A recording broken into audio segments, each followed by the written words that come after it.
আচ্ছা, আজকে আমার বিষয় হচ্ছে অ্যাসিড ক্ষার লবণ। দেখো তোমাদের এটা 4 নম্বর অধ্যায়। আচ্ছা, এবার আমাদের দেখে নেওয়া যাক অ্যাসিড কি। অ্যাসিড হচ্ছে হাইড্রোজেন গঠিত একটা যৌগ যা জলীয় দ্রবণে H+ আয়ন দেয়। তাহলে জলীয় দ্রবণে কোন আয়ন দেবে? H+ আয়ন দেবে। হাইড্রোজেন গঠিত যৌগ মানে যে যৌগে হাইড্রোজেন অবশ্যই থাকবে, ঠিক আছে? সেটা প্রথমেও থাকতে পারে, আর জৈব অ্যাসিডের ক্ষেত্রে শেষে হাইড্রোজেনটা দেখতে পাওয়া যায়। আচ্ছা, তাহলে এই মতবাদটা বলেছেন আরিনিয়াস। তাহলে আরিনিয়াসের মতবাদ অনুযায়ী যদি অ্যাসিডের সংজ্ঞা বলা যায় তাহলে কি বলবো? হাইড্রোজেন গঠিত যে সমস্ত যৌগ জলীয় দ্রবণে H+ আয়ন দেয় তাদেরই অ্যাসিড বলে। তাহলে এবার দেখে নেওয়া যাক অ্যাসিডের উদাহরণ কি। অ্যাসিডের উদাহরণ হলো HCl। দেখো HCl ভেঙে কি হবে? H+ আর Cl-। তাহলে প্রথমটা H+, দ্বিতীয়টা Cl-। ঠিক আছে? এবার দেখা গেছে জলীয় দ্রবণে কিন্তু H+ আয়নের কোনো অস্তিত্ব নেই। তাহলে জলীয় দ্রবণে কি থাকে? জলীয় দ্রবণে H+ আয়ন জলের অণুর সাথে যুক্ত হয়ে হাইড্রোঅক্সিনিয়াম আয়ন তৈরি করে। তাহলে দেখো H+ প্লাস H2O তৈরি করছে H3O+। এটা হচ্ছে হাইড্রোঅক্সিনিয়াম আয়ন। হাইড্রোঅক্সিনিয়াম আয়ন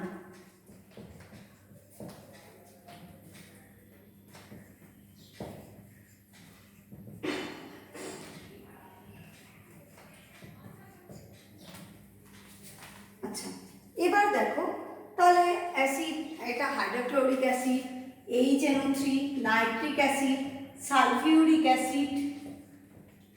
জৈব অ্যাসিড মানে CH3COH, অ্যাসিটিক অ্যাসিড। দেখো এর কিন্তু শেষে হাইড্রোজেন আছে, ঠিক আছে? তাহলে এরকম করে সবই কিছু ভাঙা যায়। HNO3 কে যদি আমি ভাঙি তাহলে কি হবে? H+NO3-। ঠিক আছে? এবার আসা যাক ক্ষারের সংজ্ঞা। তাহলে ক্ষারের সংজ্ঞা বলতে গেলে কি বলবো? যে সমস্ত যৌগ জলীয় দ্রবণে হাইড্রক্সিল আয়ন দেয়। হাইড্রক্সিল আয়ন মানে OH আয়ন। তাহলে হাইড্রক্সিল আয়ন মানে OH আয়ন। তার মানে যৌগের মধ্যে OH আয়ন থাকতেই হবে, হাইড্রক্সিল মূলক থাকতেই হবে। তাহলে এসে দেখে নেওয়া যাক ক্ষারের উদাহরণ। NaOH, sodium hydroxide, Na+OH-। তাহলে ক্ষারের মধ্যে বুঝতেই পারছো যে OH- এর উপস্থিতি থাকা বাধ্যতামূলক।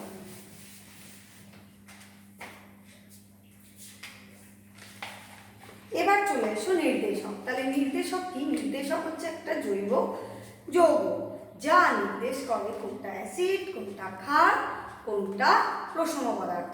ঠিক আছে? তাহলে এরকম আমরা কয়েকটা নির্দেশকের নাম করব। যেমন প্রথম নির্দেশক হচ্ছে লিটমাস,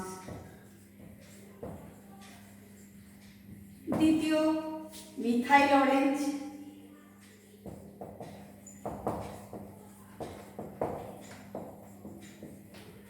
তৃতীয় মিথাইল রেড,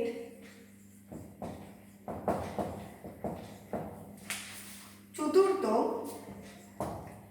ফেনলফথেলিন।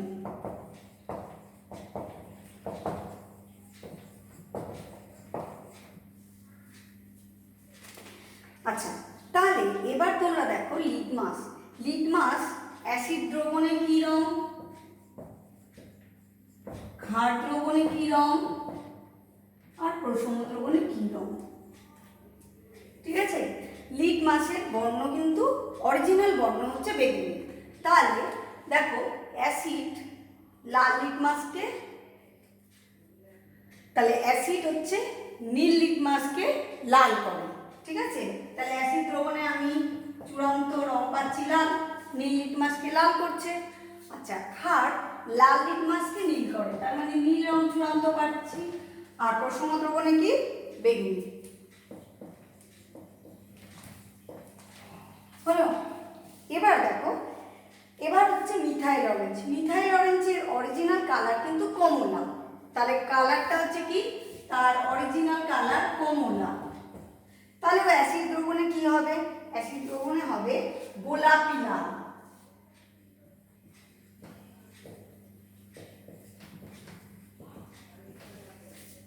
আর খাদ দ্রবণে হবে হলুদ, আর প্রশম দ্রবণে ওর অরিজিনাল কালারটাই ফিরে আসবে, কমলা। তাহলে মিথাইল অরেঞ্জ অ্যাসিড দ্রবণে হলো গোলাপি লাল, ক্ষার দ্রবণে হলো হলুদ, আর প্রশম দ্রবণে হলো কমলা। এবার দেখো মিথাইলেট, মিথাইলেটেরও অরিজিনাল কালার হচ্ছে কমলা। তাহলে আমি যা অরিজিনাল কালার তার প্রশম দ্রবণেও কমলা। প্রশম মানে বুঝতে পারছো তো, যা অ্যাসিডও নয় যা ক্ষারও নয়, ঠিক আছে। এবার দেখো মিথাইলেট, তাহলে অ্যাসিড দ্রবণে কি হলো, অ্যাসিড দ্রবণে হলো লাল। মিথাইল অরেঞ্জ কিন্তু গোলাপি লাল হয়েছিল, এটা শুধু লাল।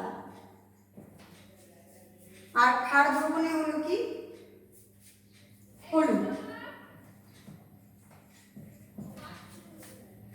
আচ্ছা এবার দেখো ফেনলফথ্যালিন। ফেনলফথ্যালিন কিন্তু ভারী বিচিত্র একটা নির্দেশক, ঠিক আছে।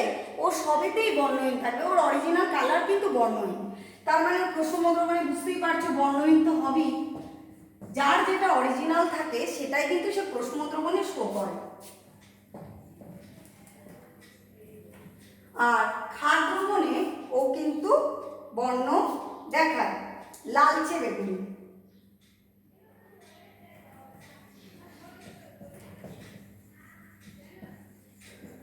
আর অ্যাসিড দ্রবণেও বর্ণহীন থাকে।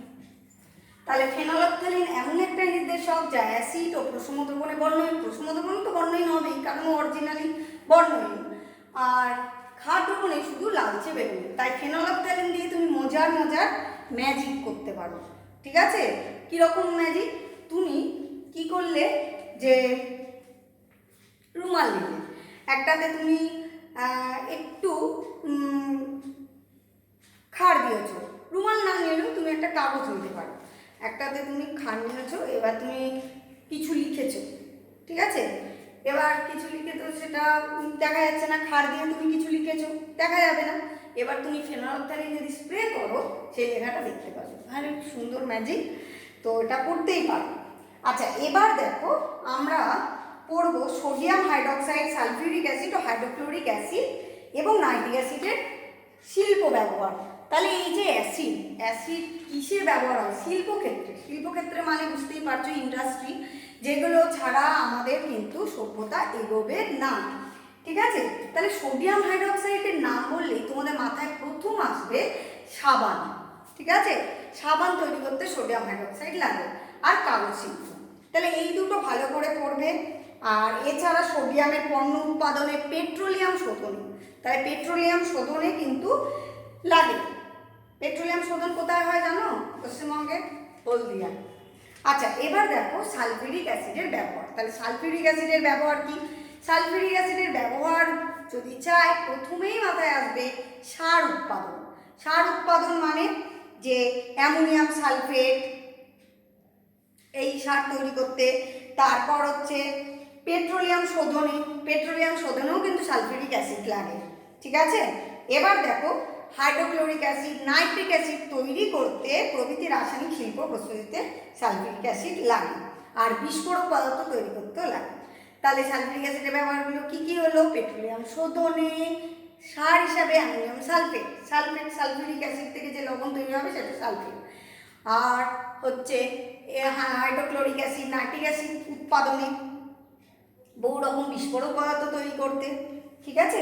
এবার দেখো হাইড্রোক্লোরিক অ্যাসিডের ব্যবহার। হাইড্রোক্লোরিক অ্যাসিডের ব্যবহার কি? হাইড্রোক্লোরিক অ্যাসিডের ব্যবহার কিন্তু ওষুধ তৈরিতে, ঠিক আছে। এবার দেখো রঞ্জক শিল্পে, চর্ম শিল্পে, লোহার উপর জিঙ্ক বা টিনের প্রলেপ দিতে হাইড্রোক্লোরিক অ্যাসিড লাগে। স্টার্চ থেকে গ্লুকোজ, এই পয়েন্টটা কিন্তু খুব ইম্পর্টেন্ট। স্টার্চ, স্টার্চ তোমরা বাড়িতেই দেখেছো।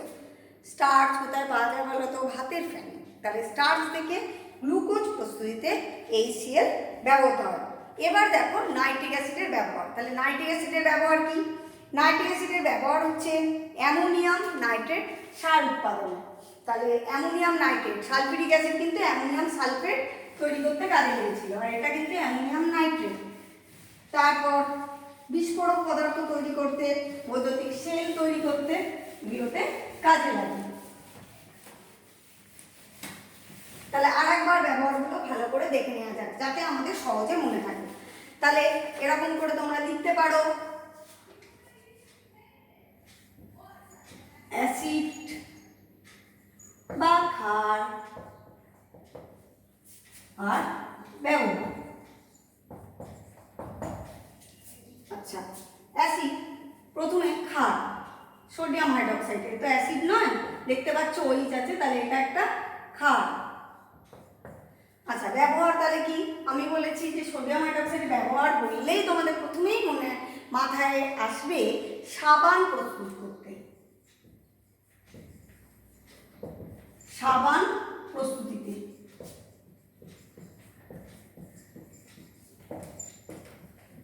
প্রস্তুতিতে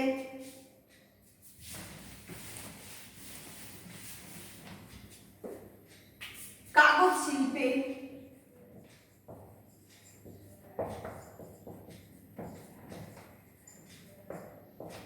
সাবান প্রস্তুতিতে, কাগজ শিল্পে সোডিয়ামের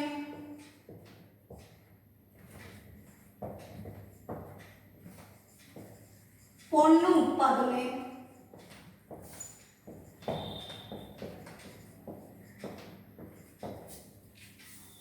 আর 4 নম্বর পয়েন্ট আমরা বলতে পারি পেট্রোলিয়াম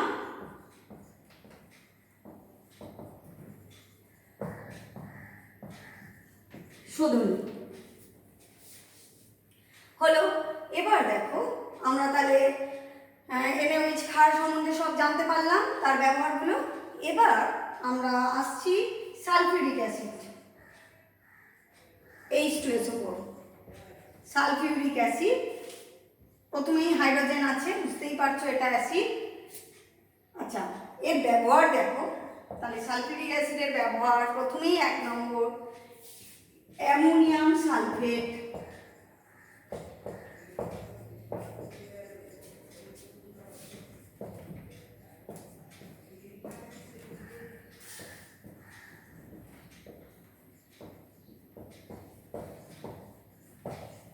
অ্যামোনিয়াম সালফেট সার প্রস্তুতিতে।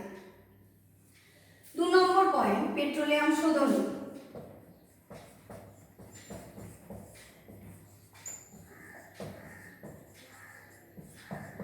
পেট্রোলিয়াম শোধনী।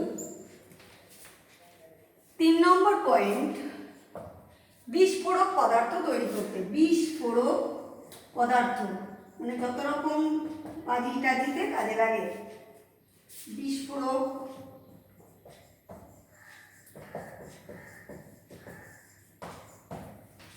ঠিক আছে।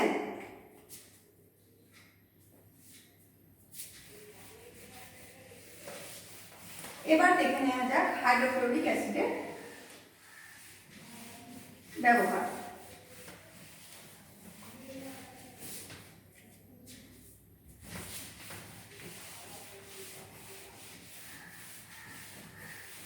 হাইড্রোক্লোরিক অ্যাসিডের ব্যবহার, হাইড্রোক্লোরিক অ্যাসিড, তাহলে হাইড্রোক্লোরিক অ্যাসিডের ব্যবহার হচ্ছে যে ওষুধ তৈরিতে,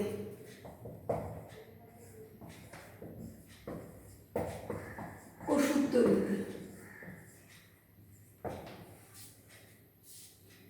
স্টার্চ থেকে গ্লুকোজ তৈরি করতে, স্টার্চ থেকে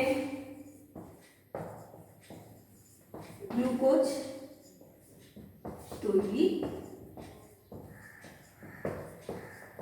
স্টার্চ থেকে গ্লুকোজ তৈরি করতে। তারপর রঞ্জক শিল্পে, রঞ্জক মানে রং করা, পেন্টিং এর কাজে লাগে। হলো, এরপর কি অ্যাসিড বাকি আছে? Nitric acid.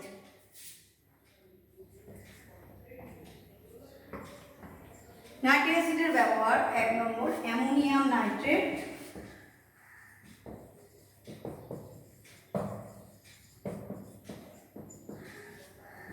সার প্রস্তুতিতে।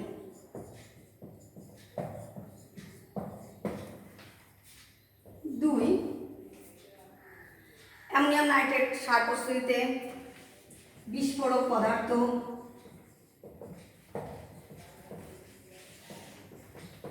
তৈরিতে বৈদ্যুতিক সেল,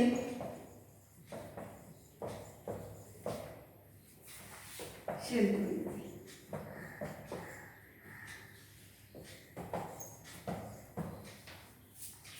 তাহলে তোমরা ব্যবহারগুলো জানলে। আমি তাহলে পরের ভিডিওটিতে sulphuric acid, hydrochloric acid, nitric অ্যাসিডের রাসায়নিক ধর্ম নিয়ে আলোচনা করব।